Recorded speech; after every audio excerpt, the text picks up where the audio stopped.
নমস্কার দর্শক বন্ধু, আমি শ্রীপ্রদীপ। আজকে আলোচনা করব আজকের আসা 16টি SMS কে নিয়ে একসঙ্গে পড়ছি। হঠাৎ করে অর্থ প্রাপ্তির কোনো টোটকা দেওয়ার জন্য আপনারা বারবার করে আমাকে অনুরোধ করেছেন। হঠাৎ করে অর্থ আসার যায়, হঠাৎ করে অর্থ আপনাকে কে দেবে? এই যে আমার মাথার উপর রয়েছে গাং গণপতায় নমঃ, স্বয়ং প্রভু যদি ইচ্ছা করে আপনাকে দিতে পারে। তাই সামনেই তার শুভ দিন, অর্থাৎ শিবরাত্রি। শিবরাত্রি শুধুমাত্র কিন্তু ভোলে বাবার জন্য নয়।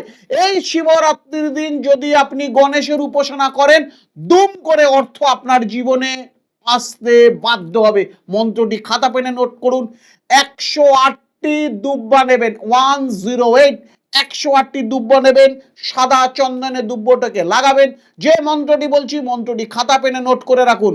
ওম গাং গণপতাভ্যই নমঃ, ওম গাং গণপতাভ্যই নমঃ।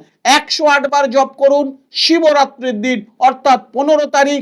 এই 108টি দুব্বা যে কোনো শিব মন্দিরে নিজের মনস্কামনা জানিয়ে দান করুন। আপনার মনস্কামনা পূর্ণ হতে বাধ্য হবে। দর্শক বন্ধু, জাগ্রত একটি টোটকা দিলাম, ইউজ করার পর আপনার মতবাদ আমাকে জানাবেন।